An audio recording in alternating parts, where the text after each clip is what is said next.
Assalamualaikum warahmatullahi wabarakatuh. Hello Fisik, good together and good luck. Dalam video pembelajaran fisika kelas 10 berdasarkan kurikulum Merdeka kali ini kita akan membahas materi metode ilmiah di dalam fisika. Let's be smart to learn physics. Metode ilmiah di dalam fisika. Metode ilmiah adalah langkah kerja yang dilakukan oleh para peneliti dalam menjawab masalah yang ada.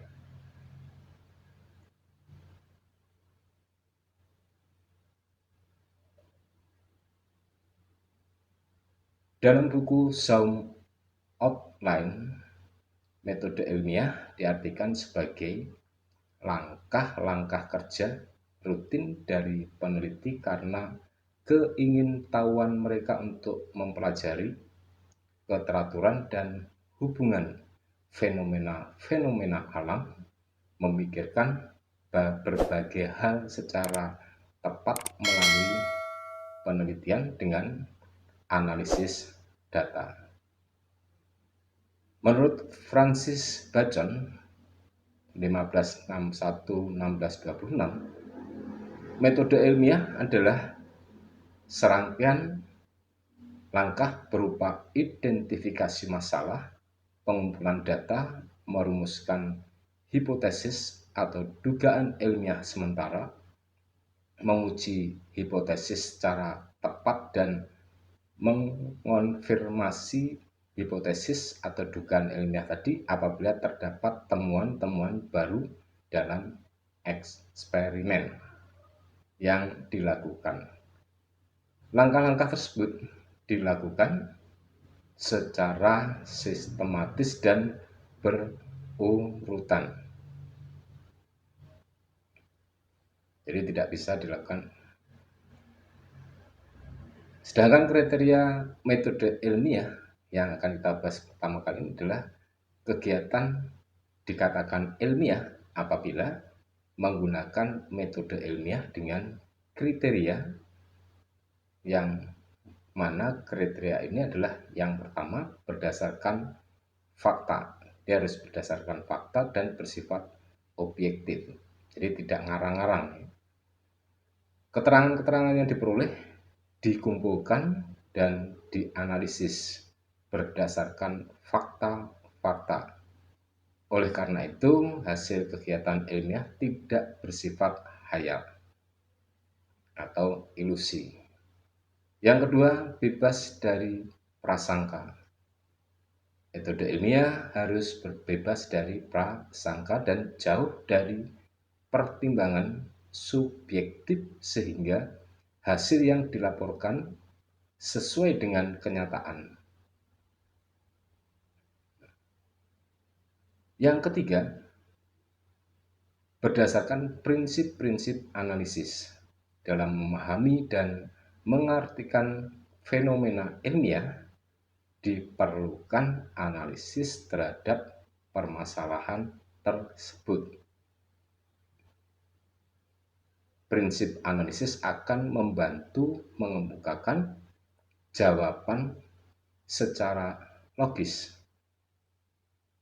Kriteria yang keempat adalah melalui proses hipotesis.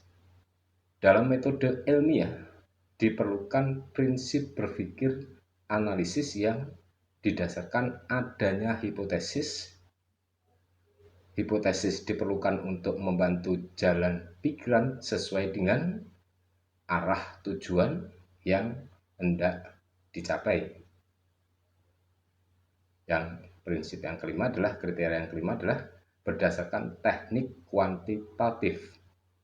Ukuran berupa kilogram, meter, sekon, dan meter per sekon selalu digunakan setelah angka atau nilai. Kuantitas termudah menggunakan angka nominal, ranking, dan rating. Ini adalah untuk kriteria yang nomor 5. Dan selanjutnya, sebagai langkah-langkah metode ilmiahnya adalah sebagai berikut.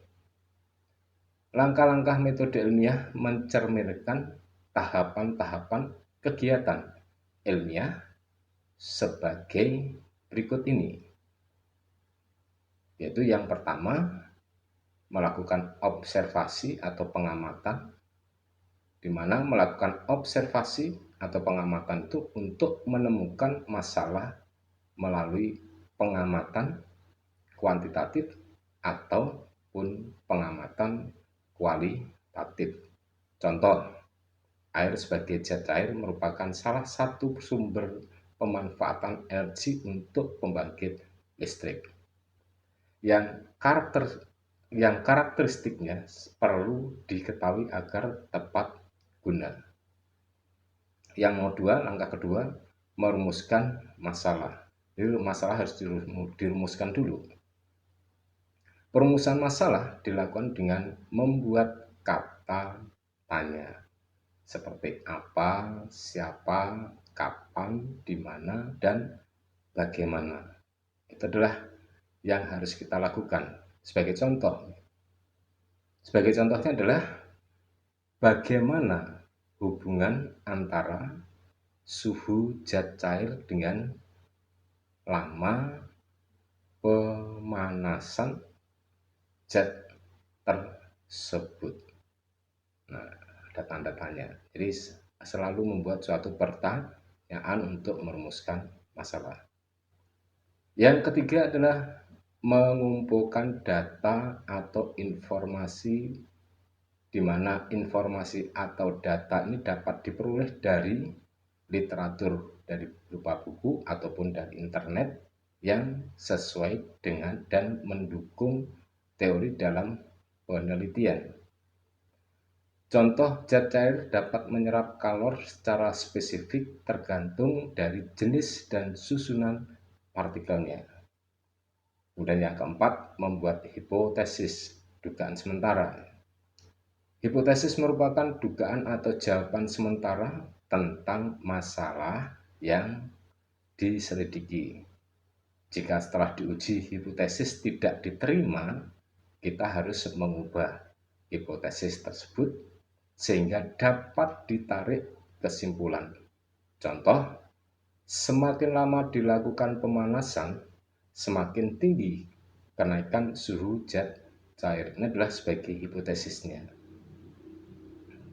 Nah, hipotesis ini nanti benar atau tidak, maka untuk menjadi bahan selanjutnya harus kita lakukan langkah yang nomor 5, yaitu melakukan percobaan atau eksperimen untuk membuktikan. Jadi percobaan dilakukan untuk menguji kebenaran hipotesis yang dilakukan berulang kali. Jadi harus dilakukan berulang-ulang kali sehingga dapat nantinya ditarik suatu kesimpulan. 3 jenis variabel yang perlu diperhatikan pada suatu percobaan adalah sebagai berikut. Untuk variabel yang pertama atau A adalah variabel bebas, yaitu variabel yang dapat diubah secara bebas, jadi tidak terikat. Yang kedua adalah atau B, variabel terikat, yaitu variabel yang diteliti dan perubahannya tergantung pada variabel bebas. Jadi variabel bebas diubah, maka yang terikat akan teramati melalui pengukuran biasanya. Yang keenam, variabel kontrol, yaitu variabel yang selama percobaan dipertahankan tetap. Sebagai contoh, percobaan dilakukan dengan kalorimeter dan stopwatch serta dilakukan 5 kali pengulangan. Demikian pembahasan materi metode ilmiah fisika untuk kelas 10 berdasarkan kurikulum Merdeka. Semoga dapat membantu belajar fisika Anda. Ayo, kita belajar fisika. Salam fisika, maju bersama dan sukses untuk Anda. Wassalamualaikum warahmatullahi wabarakatuh.